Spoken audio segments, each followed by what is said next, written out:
First of all, thank you everyone for joining us this evening for our second and final farmer information webinar for AgCAREERSTART. I'd just like to start by saying that this webinar is being recorded, so anything that you do say or comment in the chat will be available through the recording, so just be aware of that, and in participating in this webinar you consent to any of your questions and comments being recorded. I would like to acknowledge the traditional custodians of the lands on which we all are calling in from today. I am on Ngunnawal land here in Canberra, and I would just like to pay my respects to Indigenous elders past and present and acknowledge their enduring culture in food production. So let's jump right into the content, the good stuff. First of all, I'm just going to quickly introduce ourselves. So my name is Kayla Evans and I am the project manager for AgCAREERSTART. I'm based at the National Farmers Federation head office in Canberra. I'm joined tonight by my teammate Chloe. Chloe is our training and career development officer, and she is actually working from home on the Hay Plains in New South Wales. Chloe comes from a background in the sheep industry, and we are not joined tonight by our other colleague Stephanie Blake, who is our community engagement officer, and Stephanie also works from home in Warrnambool and comes from a dairy background. So quite a diverse range of skill sets here, but I'll talk about what all of those roles mean a little bit later on. So hopefully you're all here to talk about AgCAREERSTART. By now you probably know that AgCAREERSTART is a 10 to 12 month gap year program whereby we are looking to introduce young Australians under the age of 25 into the Australian agricultural industry.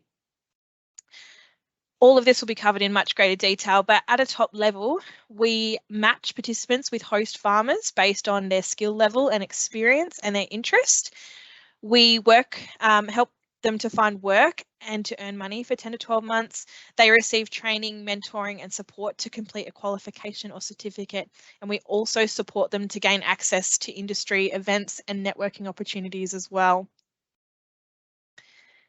I will just add now that if at any point during tonight's presentation, if you have a question, feel free to either throw your hand up or write it in the chat, and Chloe will be able to let me know that we have a question. So let's jump back a little and talk about some of the participants who are looking to be involved in the program. So as I mentioned before, AgCAREERSTART is designed for young Australians up to the age of 25. So these may be people who are school leavers, they might be taking a break in the middle of university. They might also just have finished university and be looking for their first on-farm job. So many young people going into agriculture now aren't from farm backgrounds, and so this provides them a really safe and supported first step into the industry. But we also have a number of young people who really just want to get a start in the industry and just want to get to farm as soon as possible. So we're working with all sorts of different young people. The important thing to note is that most people who come to the AgCAREERSTART program consider themselves having moderate to no experience. And when you think about someone who's under 25 years of age, even a moderate level of self-assessment on their skill level is still not that high. All of our farmer hosts in the program this year would say that their participants were green when they arrived on farm, just varying shades of green. So have a think about, if you are thinking about hosting someone, what level of experience can you take someone in your business who's never stepped foot on the farm? Is that something you want to do? Or are you looking for someone who's maybe had a couple of experiences on a farm, or at least in agriculture, whether that be at school doing a certificate or something like that? Our participants, for many of them, this will be their first time living out of home, and so that comes with its own set of challenges. And so we're really looking for farmers who are happy to provide that added level of support and understand that situation for our young people. Likewise, that's why myself and the team are involved, and that's where the program's so fantastic, is that they have a built-in support network in ourselves and also in their peers who are also participating in the program as well. All of our participants are screened for their motivation and their interest in long-term employment in the industry. So we're not screening on prior experience. We are looking for young people who can demonstrate to us their motivation and their engagement around participating in the industry long term. So know that even if they are coming to us with no experience, they really, really want to get a foot in the door. And we'll cover a bit more about the training later, but all of our participants do complete an online farm safety module before they come to farm. We're going to run through the matching process now. So any questions about sort of general AgCAREERSTART, please pop it in the chat, but we're going to get into the detail of it all now. So AgCAREERSTART works on a matching process. So we don't just give a participant a job, or likewise we don't just find our host farmers a participant. We consider what we do a bit like a dating profile in the back end. So you as a host farmer creates a profile and our participants also create a profile. And we do a lot of work in the back end to really understand what our participants are looking for and likewise what our farmers are looking for, and look to match on values and criteria beyond just I want to work in agriculture. So our participants complete an online application, and as will you if you decide to become a host farmer in the program. Then so the application window actually closes on the 18th of October, as it says there. Once applications close, we enter matching phase, and at that point, all of our successful matches that come out of our matching process will be shared with our farmers. So wherever possible, we try to provide our host farmers with at least 2 potential matches, and at which point you select from those 2 potentially more matches about who you would like to proceed to the next stage with. Once you've selected your participant that you'd like to proceed with, we then communicate that selection with the participant, and at that point we give the participant the option to say whether or not they also want to proceed with the match. So it's a little bit of a soft touch in the get-go. So Steph will contact you as the host farmer and say, here's Sam, here's Tom, please choose between the 2 of them, and you'll say I want to proceed with Sam. We'll contact Sam and go, hey, Sam, we found a great placement for you, this location, this industry, and we will send them your farm profile. And at that point, if Sam agrees to proceed, then we move to interview. And this is very much like what a normal job interview would be like. You conduct the interview as the future employer. And that's your chance to basically ask all the hard questions, understand what they're looking to get out of the year, anything that you would normally ask in an interview process. But likewise, we also consider it an interview process of you. So this is where our participants are looking to find out if your farm is where they want to go. So have a really great dialogue in that interview. We also encourage for any of our younger participants that if they're under 18 years of age, that parents are also involved in that interview process. It's a big thing asking our young people to move. So wherever possible, we try and get the parents involved in that process too. And then hopefully you really like your young person and you'd like to proceed to the offer stage. So this just happens like any other normal job on your farm. You would offer them a job, you would provide them with an offer letter or an email that says their rate of pay, their start date, all of the things that you're normally required to include in a job offer. You would also obviously then provide an employment contract. It is a requirement of this program that all of our participants' employment contracts we keep a copy of. So whilst we're not the employer in this relationship, we are on the lookout both for our participants but also you as our host farmers as well. So we do ask to see a copy of that employment contract, and we won't be having participants start on farm unless we've received a copy of that employment contract. I'm sure you can understand why we want to make sure that everything is above board in that sense. And then hopefully once we've got through all of that, you select a start date. So a question we get asked is when can they start? All of our participants can start from January. So January 1, if that suits, go for it. But we're probably expecting, with most of our participants being school leavers, that they're looking to take some school holidays. after finishing 12 years of school. So chances are they're probably looking to start mid-Jan, and I would guess most of our farmers will be on Christmas break as well. So, but that will be discussed obviously as part of the interview and employment process. So just a note that if you're thinking about it, you won't be having a participant start until January at the earliest. But obviously you discuss that with your participant through the interview process. Then we go through onboarding, that farm safety training I talked about, and again, we'll cover that in a bit more detail soon. And then we move to them being on farm, your employees, and then they undertake the full scope of the program. So whilst they're your employee on farm, they also can participate in ongoing training and development and networking through the program. And again, we'll cover all of that in much greater detail. So this is just a few bullet points basically on everything I already covered. The important thing to know is if you get a match and you're not happy with that match, just let us know. We can re-enter the matching process. Likewise, if you embark on the journey, let's say you've done an interview and for whatever reason things come awry and you need to re-enter the matching process, you can do that as well. So just because something goes wrong with your first match doesn't mean it's a total write-off for the program. We can always find you another participant. We look to head off those sorts of issues as much as possible by making sure our matching process is really thorough. So you'll see there at point 3 that all of our participants provide us with a written statement of intent or a video. So they do 500-word statement or a 5-minute video telling us about themselves and why they want to be in the program. They also provide a written reference, which is supplied to us by someone unrelated to them. They also provide a CV as well, but I'm sure, as you can imagine, there's not a whole lot on the CV of a 17-year-old.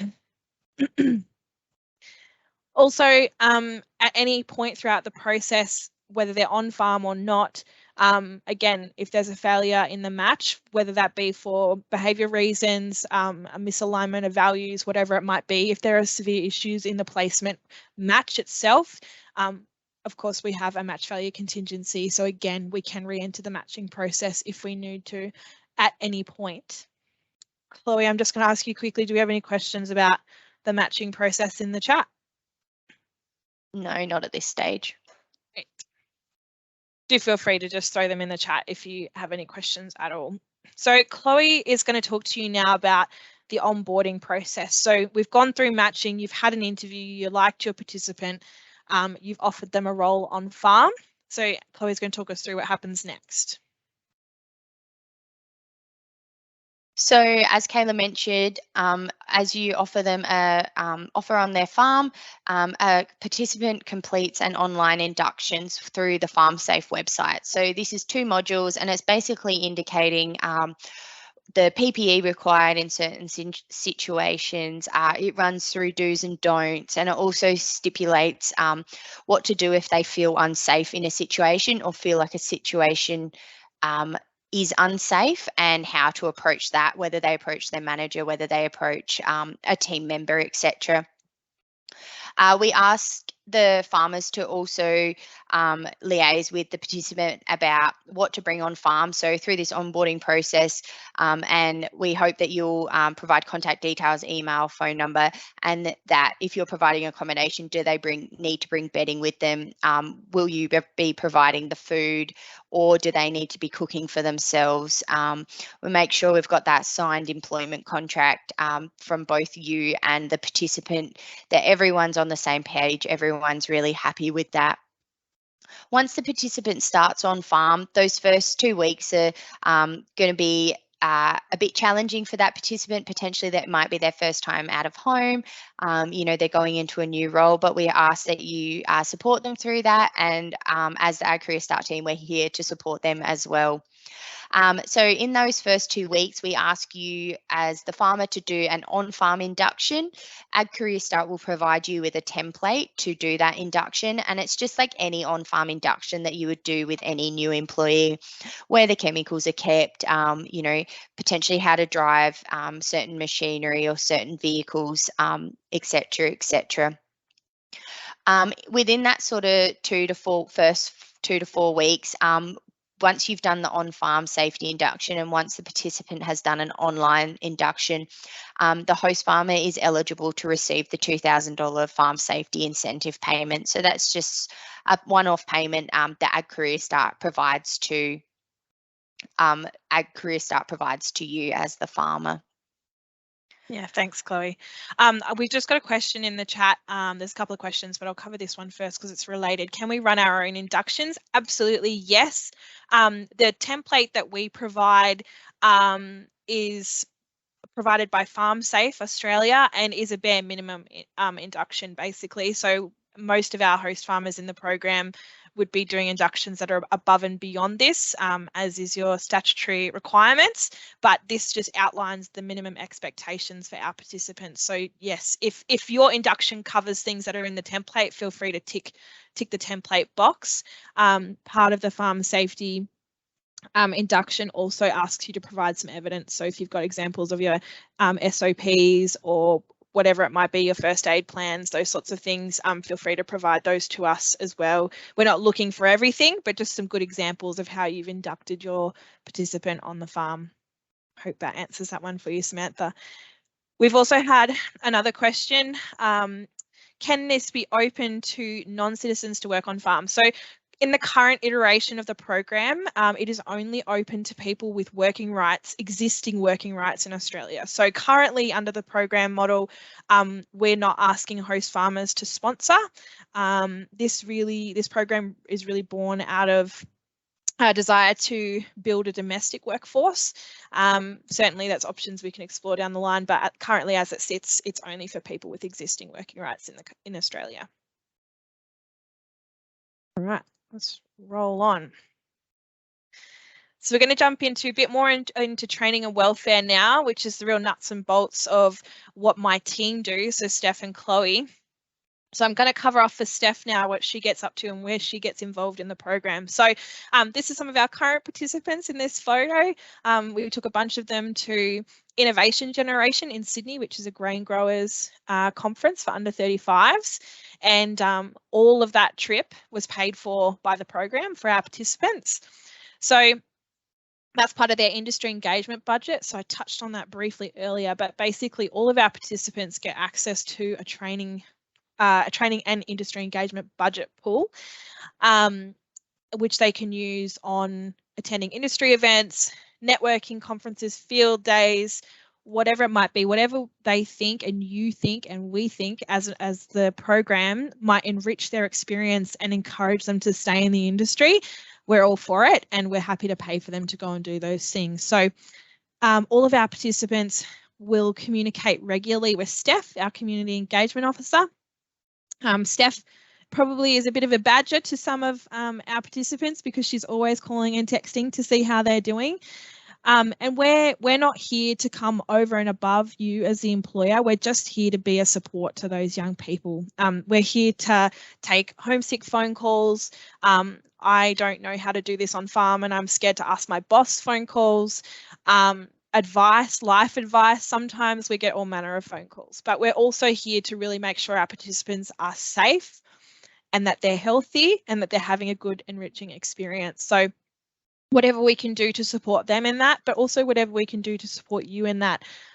We do really try and foster an open line of communication with all of our participants and farmers so we can create an environment where everyone feels confident that they can come and talk to us and we'll support them through whatever they need. And then Chloe is going to cover off a bit about the training component now. So as Kayla mentioned, all participants get a training bursary to access. This means that we can tailor a training budget to them or a training package to them. So for example, this year we've had participants do forklift license, low stress stock handling courses, chemical certificates, science, communications. We've had HR truck licenses. They've been to sharing schools. They are doing multiple different things, professional learning and personal development that'll really help them into their future careers. So we really want the training bursary to be participant led. That's not to discourage farmers from asking and or initiating conversations about what training might be appropriate for their farm. So if you're using a certain type of machinery equipment, say a telehandler, and you feel it would be beneficial for your participant to do a license in that, that's something we can look at. Things like ChemCert and first aid are really important to our team, and we really encourage all of our participants to do those two at a minimum. And then from there, we encourage other training such as the ones I've mentioned. So what happens is as the training and career development officer, I schedule a meeting with the participants. So I will send them a link at a time that suits them, and they have the ability to book a time into my calendar. So it's very much about fitting in with the schedule. We don't want to be an inconvenience to your work schedule and your business, but we do hope that you would allow them time to have the conversations such as the training meetings with myself, and also welfare checks with Steph as well. So they can book a time with me. We sit down and we do it. I ask them to do a survey, and from that we develop where are the areas of interest, what do they hope to get out of the training, what do they hope to get out of the year, where are they looking at heading, would they like to be a farm manager later on in life, are they looking at agronomy, are they going to university? And from there we build a training plan. From there, I put together a list of options for them, and just to stress that these are just options for participants. So throughout the year, courses will pop up in your area, and I'll send them through to the participant. So we really just want to make sure that it's noted that it's not compulsory to attend any training that we offer through AgCAREERSTART. It's just an option, and it must work in with you as the employer and business. So time off for training needs to be discussed with you, the farmer, and will look differently for each farm.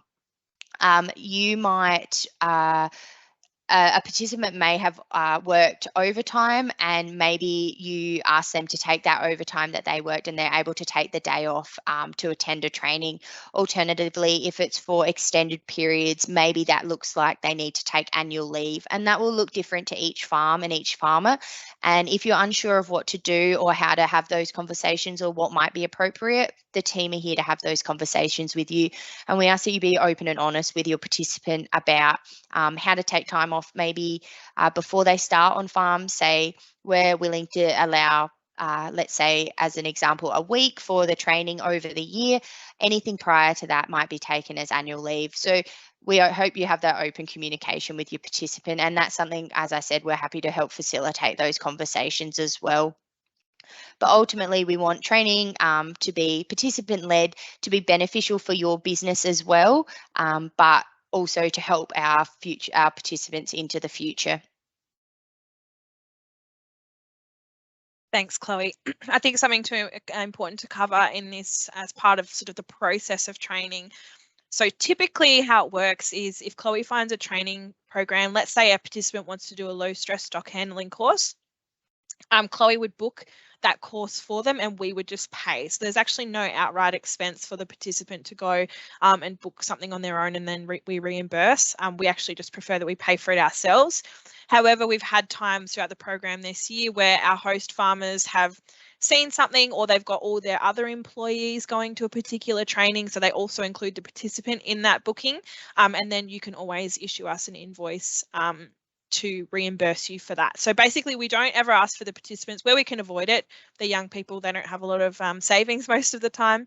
So typically we would either book the training on their behalf, or you would book it as the host farmer.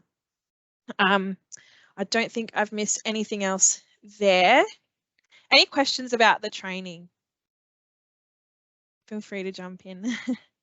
But like Chloe said, we get a lot of questions from host farmers about how much time, and every participant's different.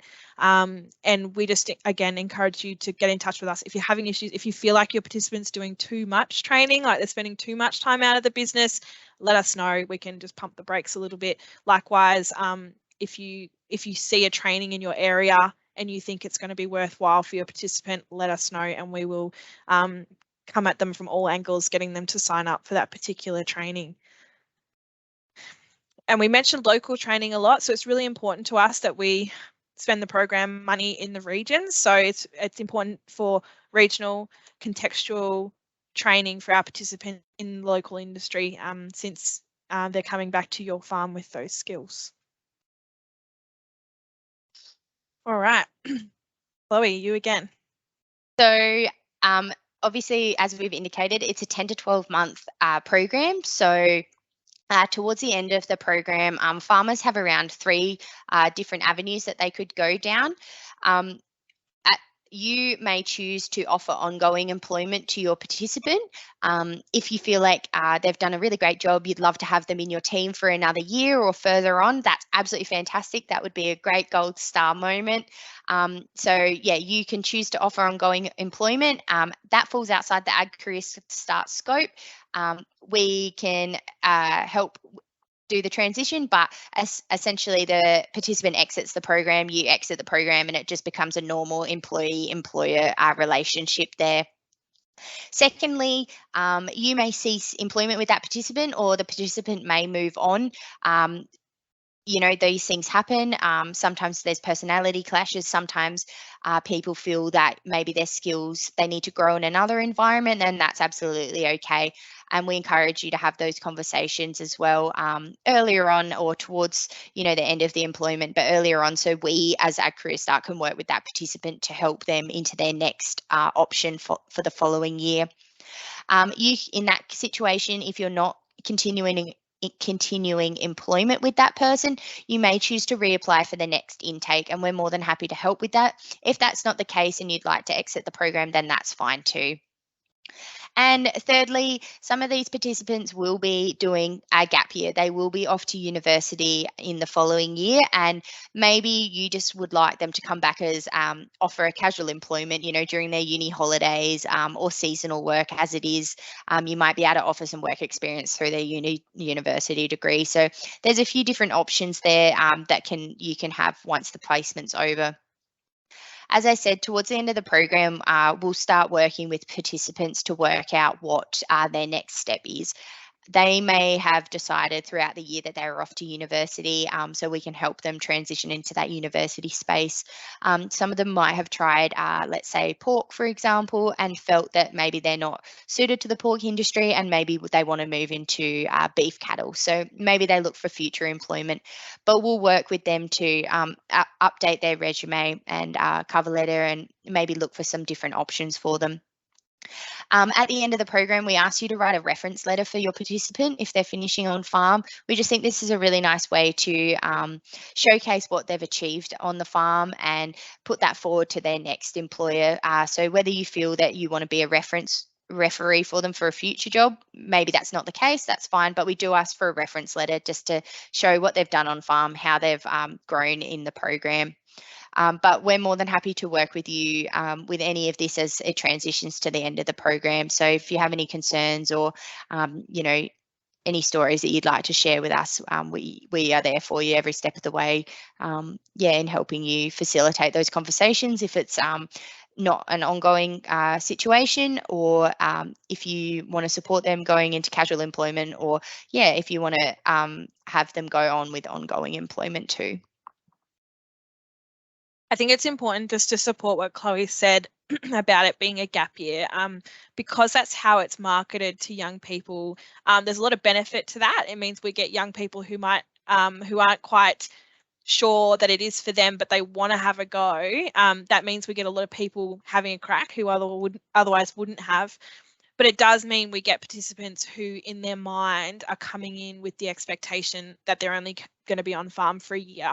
So just through the interview process and the matching process, make sure you get a good understanding of that. So you're not halfway through the program going, why is my participant talking about leaving? I thought, you know, I was sort of investing all this time in someone who's just not staying. It's something really important to consider.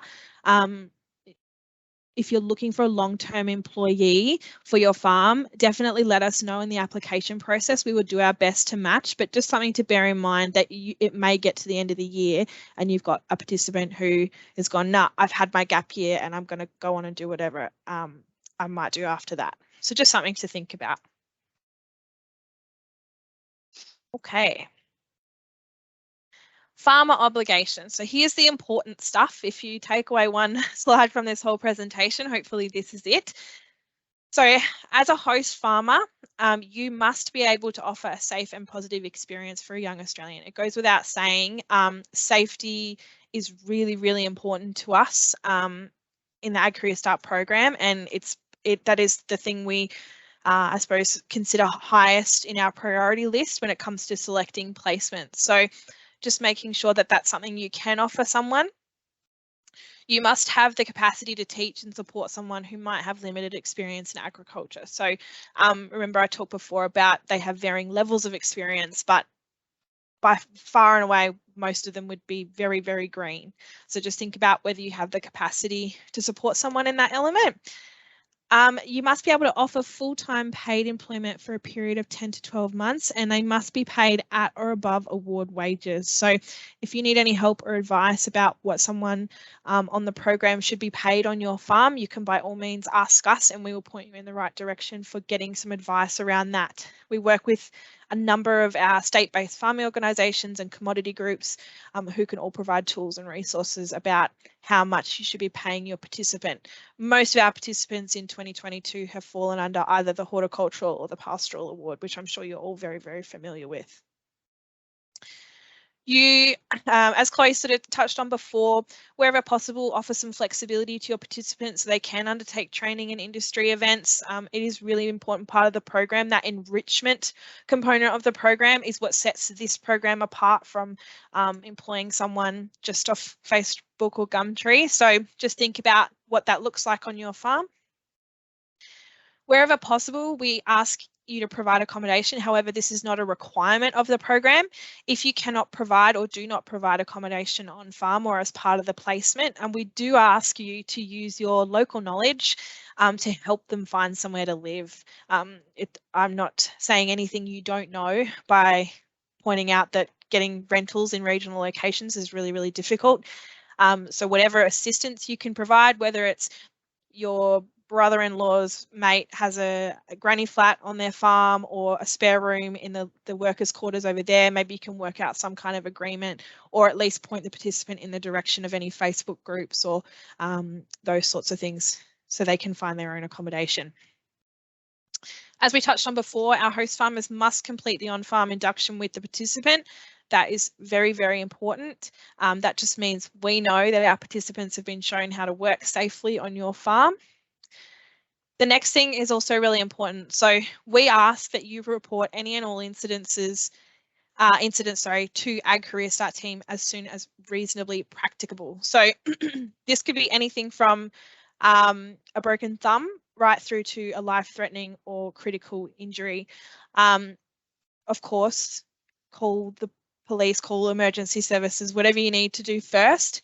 But they are in our duty of care, even though they're not under our employment. So it is really important to us if something happens to our participants that we are notified as soon as possible, just so we can, again, offer whatever support we can.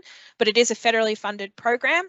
It's Commonwealth purse strings attached to the program, which means we have government eyes on the program. So it is important to us that we're across all injuries, incidents that occur on farm. So please do keep an open line of communication with us. It is an expectation that is done.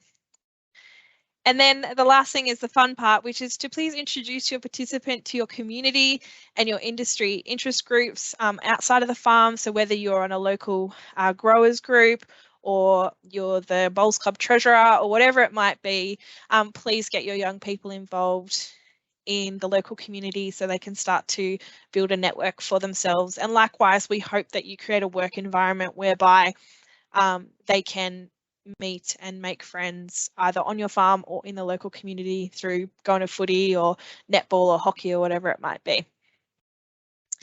Any questions so far, Chloe?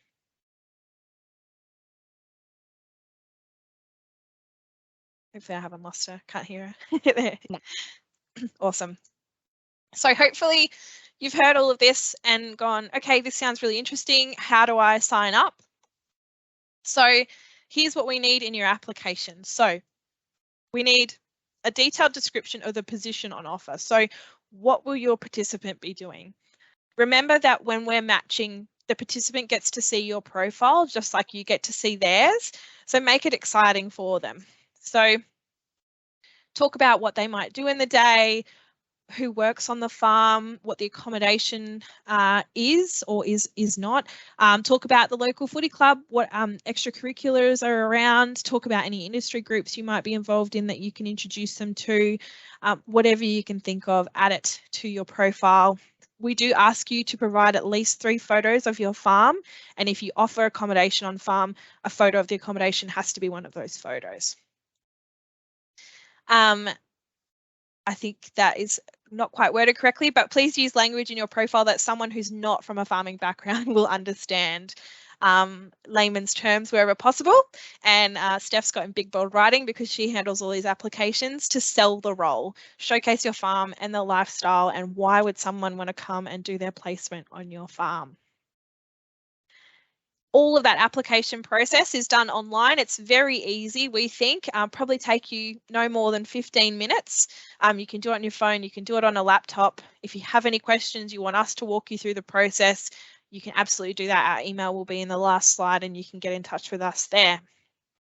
Taylor, I might just add there, if you've got multiple farms or if you're from a corporate farms and you want to fill multiple roles, just fill in one application and let us know that you have multiple roles that you'd like to fill, and we can send you a template to be able to do them for each specific farm. So please get in contact with us if you have more than one farm and more than one role that you would like to offer. That's a great point, Chloe. Thanks for adding that. Yeah, so don't go through all the work of creating multiple placements for your multiple farm locations. So likewise, if you're a sort of a privately owned business, a smaller business, but you've got multiple farm locations and therefore want to take multiple participants, we actually need to create multiple applications or profiles for you.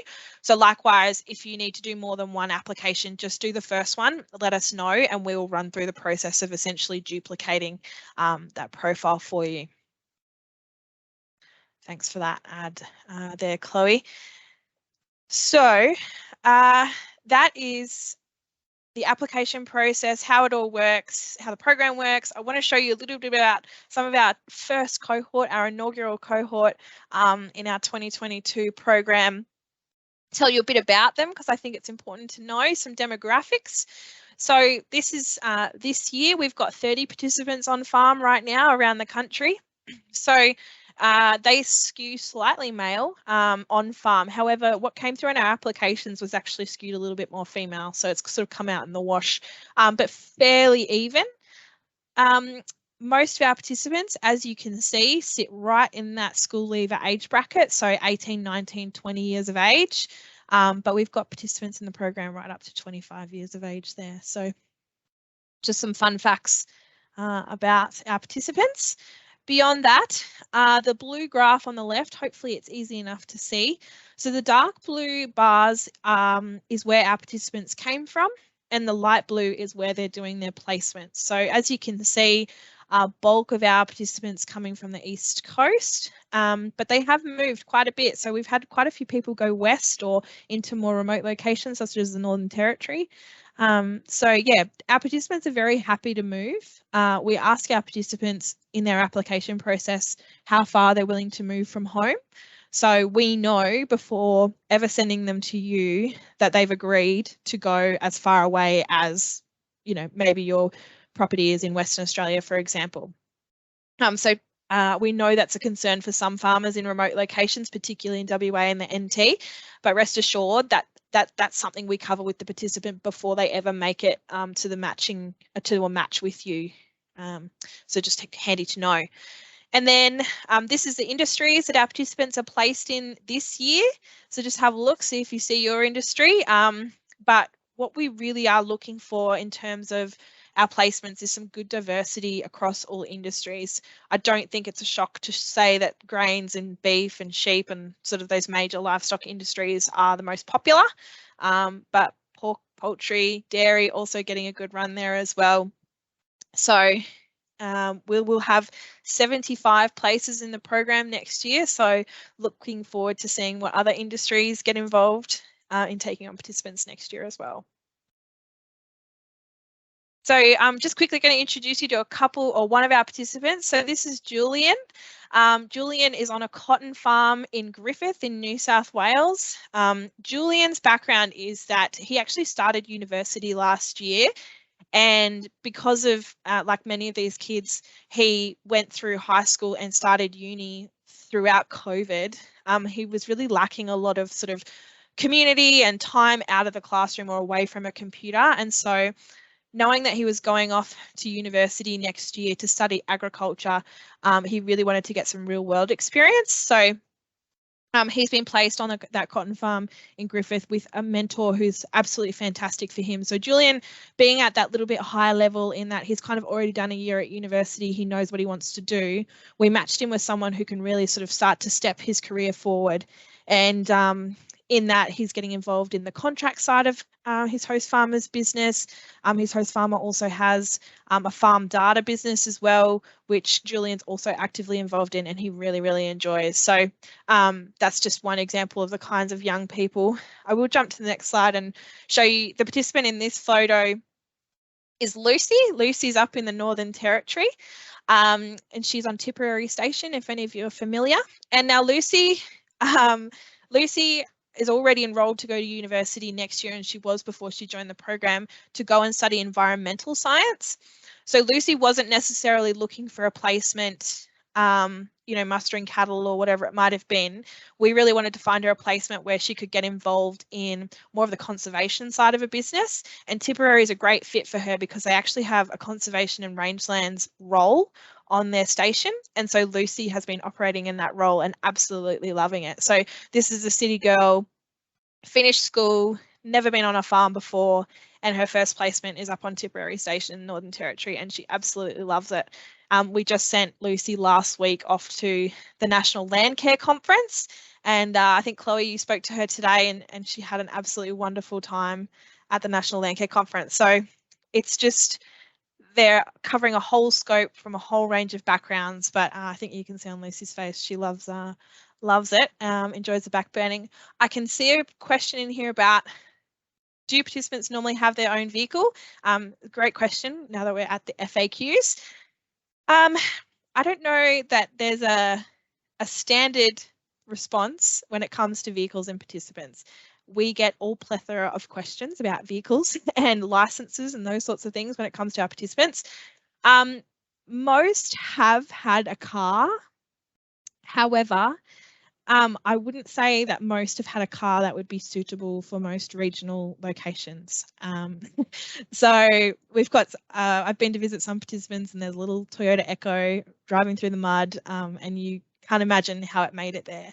But so some of them do, if you need them to have a vehicle, probably something to cover in your application process. So let us know in your application process that you require someone with a vehicle. If they don't have a vehicle, or some of them are still on their learner's license, again, we need to know if that's something you can't accommodate. So if you've only got a small farm where our participant might be the only other employee on the farm, we'll probably look to place someone on your farm who maybe has their own car and a license, so they're a bit more mobile. They're not as reliant on you. Whereas in Lucy's case, Lucy actually doesn't have a car. And so Lucy relies on other people on the station, but Tipperary is a massive station. There's about 40 other employees there. She can get into town anytime she likes because she has access to people who can take her. But always never ceases to make us laugh about what some people, young people, think they're going to be doing with their vehicles and how far they're going to go. So some FAQs here, hopefully you've been reading through them, but and I think we've covered most of these things. But one important one here is, what if I don't get a match? So I suppose the beauty of the program is our matching process, but also what that means is, because we're looking to match on a number of criteria, it does mean that not every farmer will get a participant, and likewise not every applicant will get a host farm.